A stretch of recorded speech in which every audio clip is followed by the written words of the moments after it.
Hi friends, అందరికీ నమస్కారం. అంజలి కథలకి స్వాగతం. ఈరోజు చందమామ కథ పేరు ఘోరకుడి ఔదార్యం. త్రిపుర దేశపు యువరాణి చంద్రమతి అద్భుత సౌందర్యవతి.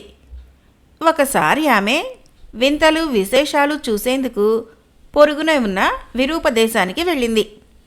ఆ దేశపు యువరాజు వీరసేనుడు ఆమెకు స్వయంగా సకల మర్యాదలు చేసి వెంట ఉండి వింతలు అద్భుతమనిపించే ప్రదేశాలు చూపించాడు. ఆ సందర్భంలో వారిరువురికి ఒకరి పట్ల ఒకరికి ప్రేమానురాగాలు కలిగాయి.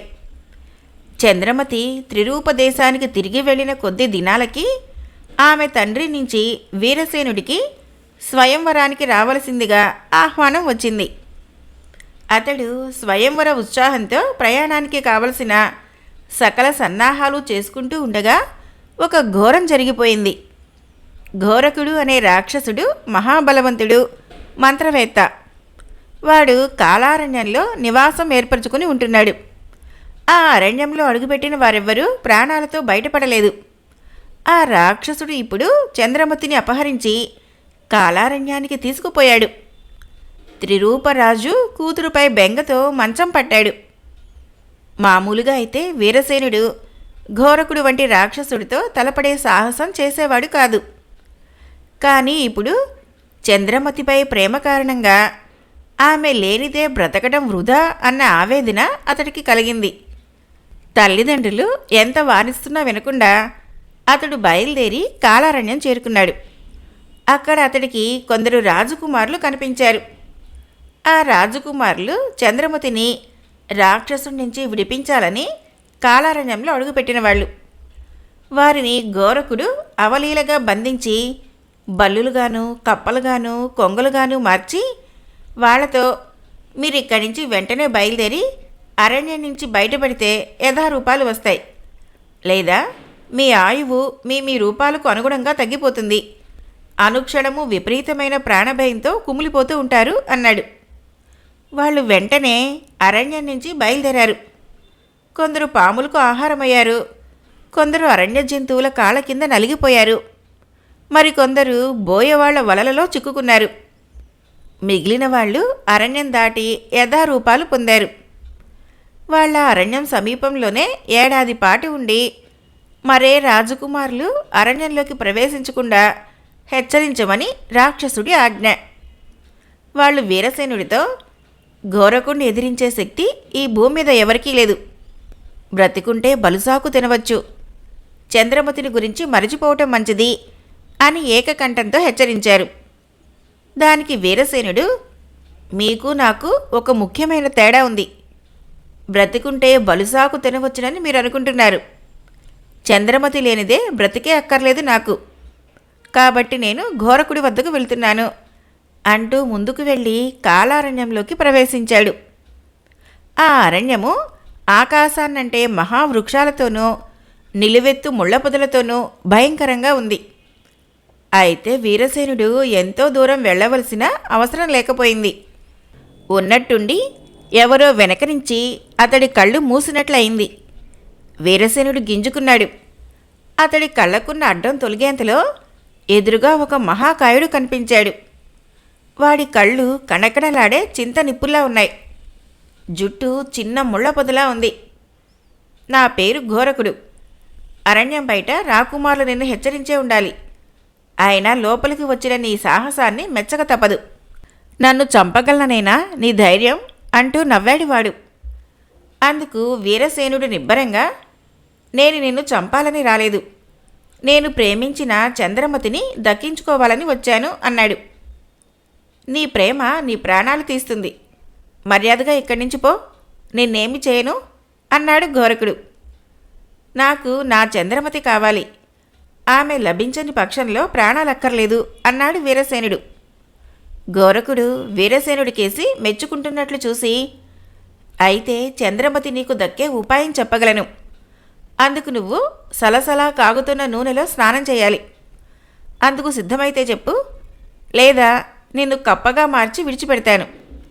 ఏ పాముకో ఆహారం అయ్యేలోగా గెంతుకుంటూ వెళ్ళి అరణ్యం నుంచి బయట పెడితే అటు పిమ్మట నీకు యథారూపం వస్తుంది అన్నాడు.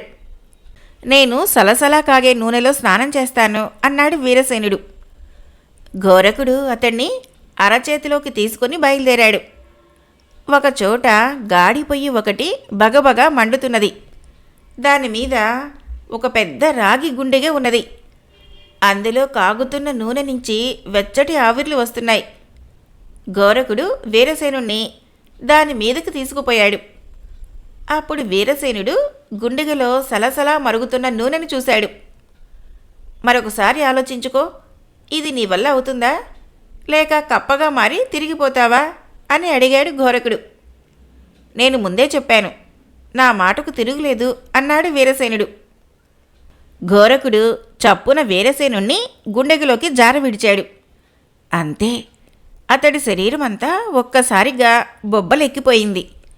భరించలేని బాధతో అతను కెవ్వున కేక వేశాడు. ఏమాత్రమూ చెలించకుండా గోరకుడు గుండెగలోకి చూడసాగాడు. వీరసేనుడు ఆ గుండెగలో బెండకాయలా మునకలు వేస్తూ చివరకు నిర్జీవుడిలాగా పైకి తేలాడు. అప్పుడు గోరకుడు ఏదో మంత్రం ఉచ్చరించాడు. వెంటనే మండుతున్న పొయ్యి గుండిగా మాయమై ఎప్పటి రూపంలో వీరసేనుడు అక్కడ కనిపించాడు. గోరకుడు తృప్తిగా తలాడిస్తూ, నీ ప్రాణాలు పోలేదు, కానీ ప్రాణాంతకమైన ఇలాంటి వేడి నూనె స్నానమో వరుసగా 3 రోజులు చేశాకనే నీకు చంద్రమతి లభించే ఉపాయం చెబుతాను. అందుకు సిద్ధపడితే సరే, లేదా ఇంకా సమయం ఉంది, కప్పగా మారి గెంతుకుంటూ తిరిగిపోవచ్చు అన్నాడు. నాకు చంద్రమతి లభించే ఉపాయం కావాలి అన్నాడు వీరసేనుడు దృఢ నిశ్చయంతో. గోరకుడు అతన్ని మెచ్చుకొని, రాజకుమారా, ఇంతవరకు ఏ రాజకుమారుడు చేయని సాహసం చేశావు. నీ ప్రేమ గొడవ ఏమిటో నాకు అర్థం కావటం లేదు, కానీ అది నిశ్చయంగా గొప్పదై ఉండాలి. సరే, నేనిప్పుడే నీకు చంద్రమతి దక్కే ఉపాయం చెప్పదలుచుకుంటున్నాను, శ్రద్ధగా విను అన్నాడు. కాలారణ్యంలోనే మరొక చోట ఘోరకి అనే రాక్షసి ఉంది. బల పరాక్రమాల్లో, శక్తియుక్తుల్లో అది ఘోరకుడికి సాటి వస్తుంది. దాని వద్ద అద్భుతమైన కుంకుమ ఉంది. దాన్ని ఘోరకుడికి తెచ్చి ఇస్తే వాడు చంద్రమతిని విడిచిపెడతాను అన్నాడు. ఆ కుంకుమలోని విశేషమేమిటి? నీ వల్ల కాని ఈ పనిని నేను చేయగలనా అని అడిగాడు వీరసేనుడు. అయితే విను అని ఘోరకుడు ఒక క్షణం ఆగి, నా వద్ద ఒక అద్భుతమైన భరిణ ఉన్నది. దానిలో ఆ కుంకుమ పోసి దగ్గర ఉంచుకుంటే ఈ ప్రపంచంలోని ఏ శక్తి నా ముందు నిలవలేదు. ఆఖరికి ఘోరకి కూడా నాకు తల వంచి తీరవలసిందే. ఘోరకి నుంచి ఆ కుంకాన్ని సంపాదించటం తేలిక కాదు. అసలు దాని నివాసంలో ప్రవేశించటమే సామాన్యులకు అసాధ్యం. మరుగుతున్న నూనెలో బాధకోర్చి స్నానం చేయగలవాడు మాత్రమే ఘోరకి నివాసంలోకి ప్రవేశించగలడు. ఇన్ని శక్తులున్నా నేను నా శరీరాన్ని అటువంటి బాధకు గురి చేసే సాహసం చేయలేకపోయాను. అలాంటి సాహసం చేయగల వీర యువకుడు లభిస్తాడనే చంద్రమతిని అపహరించి తెచ్చాను. ఇప్పుడు చెప్పు, నువ్వు ఘోరకి నివాసంలోకి ప్రవేశించి నాకు కుంకం తెచ్చిపెడతావా అని ప్రశ్నించాడు. నా ప్రయత్నం నేను చేస్తాను అన్నాడు వీరసేనుడు. రాత్రిపూట తన శయన గుహలో మానవాకారంలో నిద్రపోతుంది ఘోరకి. ఆ సమయంలో నిన్ను అక్కడికి ప్రవేశపెడతాను. నేను నీకిచ్చే మూలికను నువ్వు దాని నుదుటి మీద ఉంచు, అది ప్రాణం విడుస్తుంది. కుంకుమ అది పడుకున్న మంచం మీది తలగడ క్రింద ఉంటుంది అని చెప్పాడు ఘోరకుడు. వీరసేనుడు ఘోరకుడిచ్చిన మూలిక తీసుకొని తన దుస్తుల్లో భద్రపరుచుకున్నాడు. తరువాత ఘోరకుడు చెప్పినట్లు కళ్ళు మూసుకున్నాడు. క్షణం ఆగి కళ్ళు తెరిచేసరికి అతడొక విచిత్రమైన మంచం పక్కన ఉన్నాడు. దానిమీద అతి సామాన్యమైన అందచందాలు గల ఒక మానవకాంత ఆదమరిచి నిద్రపోతున్నది. ఆమెను ఘోరకిగా ఊహించాడు వీరసేనుడు. అతడికి దుస్తుల్లోని మూలిక గుర్తుకు వచ్చింది. అయితే ఉత్తపుణ్యాన ఘోరకిని చంపడానికి అతనికి మనస్కరించలేదు. క్షణం తటపటాయించి చివరకు అతడు ఆమెను పాదాల వద్ద తట్టి నిద్రలేపాడు. ఘోరకి హూంకరిస్తూ లేచి, ఎవరు నువ్వు? గాలి చొరబట్టానికి కూడా వీలు కాని నా నివాసంలోకి ఎలా ప్రవేశించావు అని అడిగింది. వీరసేనుడు ఆమెకు తన కథ చెప్పి, తలుచుకుంటే నీ ప్రాణాలు తీయగలిగి ఉండేవాణ్ణి, కానీ అలా చేయలేదు. ఒక రకంగా నేను నీ ప్రాణదాతను, ప్రత్యుపకారంగా నాకు కుంకాన్నివ్వు అన్నాడు. గోరకి అతడి దయాగుణాన్ని మెచ్చుకొని, రాకుమారా, ఈ కుంకాన్ని నీకిస్తే నువ్వు దాన్ని ఘోరకుడికి ఇస్తావు. అప్పుడు వాడు నన్ను తనకు బానిసగా చేసుకుంటాడు. కాబట్టి నువ్వు నాకొక సాయం చెయ్యి, నేను నీకొక మూలికనిస్తాను. రాత్రివాడు మానవ రూపంలో నిద్రించే సమయంలో దాని సాయంతో వాణ్ణి చంపి భరిణను నాకు తెచ్చివ్వు. నీకు చంద్రమతి దక్కుతుంది. ఈ ప్రపంచంలో ఎవ్వరూ ఎదిరించలేని ఈ ఘోరకి సాయం కూడా నీకు కావాలనుకుంటున్నప్పుడల్లా లభిస్తుంది అన్నది. వీరసేనుడు తల అడ్డంగా ఊపి, ఈ సృష్టిలో స్త్రీ పురుషులకు పరస్పరం తోడు కావాలి. మీ ఇద్దరూ వివాహమాడితే ఎవరి సాయమూ అక్కర్లేకుండానే మహాశక్తిమంతులైతారు. చంద్రమతిపై ప్రేమతోనే నేను సలసలా కాగే నూనెలో స్నానం చేశాను. నువ్వు ఘోరకుణ్ణి ప్రేమించి ఈ కుంకాన్ని త్యాగం చెయ్యి. నీ శక్తులను మించాలని ప్రయత్నించే ఘోరకుడు నీ ప్రేమకు మాత్రం లొంగే ఉంటాడు అన్నాడు. ఘోరకికి అతని మాటలు నిజమనిపించాయి. అది తలగడ క్రింద ఉన్న కుంకుమ పొట్లాన్ని వీరసేనుడికిచ్చి, నేను ఘోరకుణ్ణి పెళ్లాడదలిచాను, అతడికిది నా కానుక అన్నది. వీరసేనుడు ఘోరకుడి వద్దకు తిరిగి వెళ్ళి జరిగిందంతా చెప్పి, నువ్వు ఘోరకిని పెళ్లాడటంలోనే సౌఖ్యం ఉంటుంది. ఎన్ని శక్తులు సంపాదించినా నిన్నవి సుఖపెట్టవు అన్నాడు. తనకు ఘోరకి కుంకాన్ని పెళ్లి కానుకగా పంపిందని తెలియగానే ఘోరకుడికి ఎక్కడలేని ఆనందము కలిగింది. వాడు వెంటనే చంద్రమతిని వీరసేనుడికి అప్పగించి అరణ్యం బయట వదిలిపెట్టాడు. అక్కడ ఉన్న రాజకుమారులు జరిగింది తెలుసుకొని, ఘోరకుడు ఘోరకి పరమ దుష్టులు, కుంకుమ భరిణ ఒక చోటుకు చేరటం వలన ప్రపంచానికి మరింత ప్రమాదం. అవకాశం వచ్చినప్పుడు తెలివిగా వాళ్లను చంపక నీ స్వార్థం నువ్వు చూసుకున్నావు అంటూ వీరసేనుణ్ణి నిందించారు. ఇందుకు వీరసేనుడు నవ్వి, ప్రేమకు ద్వేషం తెలియదు. ఒక్క చంద్రమతి విషయంలో తప్ప ఘోరకుడు ప్రపంచానికి ప్రమాదం తలపెట్టినట్లు నిదర్శనాలు లేవు. నా విషయంలో వాడి ఔదార్యం చూశారు కదా. ఘోరకుడు చెప్పేవరకి ఘోరకి గురించి మనకు తెలియనే తెలియదు. కాబట్టి లేని ప్రమాదాన్ని ఊహించుకొని, లేని శత్రుత్వాన్ని కల్పించుకొని వాళ్ళనెందుకు చంపాలి అన్నాడు. రాజకుమారులు అతని మాటలు విన్నాక తాము నోరు జారినందుకు సిగ్గుపడ్డారు. అచిరకాలంలోనే చంద్రమతి వీరసేనుల వివాహము అత్యంత వైభవంగా జరిగింది. ఆ వివాహానికి వచ్చిన ఘోరక దంపతులు ప్రపంచ శాంతి కోసం కృషి చేసే మహాపురుషులందరికీ తాము సాయం చేయగలమని మాట ఇచ్చి వెళ్ళారు. కథ అయిపోయింది. ఫ్రెండ్స్, మరొక కథ చెప్పుకుందాం. ఈ కథ పేరు మానవత్వంలో తేడాలు. విక్రమపుర రాజు ఆకస్మికంగా చనిపోవటంతో చిన్నతనంలోనే యువరాజుకు రాజ్యాభిషేకం జరిగింది. లోకానుభవం లేని ఆ కొత్త రాజుతో రాజగురువు, రాజ్యపాలన చేసేవాడికి మనుషులలో మానవత్వం ఎంత పాలున్నది తెలియటం అవసరం. ఆ సంగతి నాకు అవకాశం దొరికినప్పుడల్లా వివరించి చెబుతూ ఉంటాను, గ్రహించుతూ ఉండు అన్నాడు. అది తెలుసుకోవటం ఎంతకాలం పడుతుంది అని రాజు అడిగాడు. శ్రద్ధగా మనుషుల ప్రవర్తనను పరిశీలిస్తూ పోతే ఎంతో కాలం పట్టదు అన్నాడు రాజగురువు. తన కొలువులో ఉండేవాళ్ళు తమకు కలిగే అనుభవాల్ని తనకు చెప్పేటట్లు రాజు ఏర్పాటు చేశాడు. ఒకసారి రాజుగారి చారుడొకడు వచ్చి ఇలా చెప్పాడు. మహారాజా, అడవిదారిలో నడుస్తూ ఉండగా నా కాలిలో ముళ్ళు విరిగింది. నేను కుంటుకుంటూ నడుస్తూ ఉండగా ఒకడు పరిగెత్తుకుంటూ వచ్చి, పులి వస్తుంది తప్పుకో అని హెచ్చరించి ఒక చెట్టు ఎక్కాడు. నేను మరో చెట్టు ఎక్కాను. కొంచెం సేపటికి పులి ఆ దారినే వెళ్ళిపోయింది. తర్వాత ఇద్దరము చెట్లు దిగి ఎవరి దారిన వాళ్ళం వెళ్ళాం. ఆ మనిషి దగ్గర ఆయుధాలున్నాయా అని రాజుగురువు అడిగాడు. ఉన్నాయండి, మనిషి కూడా చాలా ధాటిగా ఉన్నాడు అన్నాడు చారుడు. తర్వాత రాజగురువు రాజుతో, చారుడు చెప్పిన మనిషిలో మానవత్వము 4వ వంతు ఉన్నది. పులి వస్తున్నదని హెచ్చరించాడు గాని అవతలి మనిషిని రక్షించే ప్రయత్నం మాట ఆలోచించలేదు. తన రక్షణ తాను మాత్రం చూసుకున్నాడు అన్నాడు. మరొకసారి మరొక చారుడు ఇంకో సంఘటన గురించి చెప్పాడు. ఒక దిక్కులేని పేద మనిషి తిండి లేక నీరసించి ఒక ధనికుడి ఇంటి ముందు మూర్చపోయాడు. ధనికుడు ఆ మనిషికి తిండి పెట్టి తన నౌకరుగా ఉంచుకున్నాడు. ఒకనాడు ఆ ధనికుడు నౌకర్ని చావగొడుతూ ఉంటే ఆ దారిన వెళ్ళే మనిషి ఒకడు ఆగి, ఎందుకు వాడిని అలా కొడుతున్నావు అని అడిగాడు.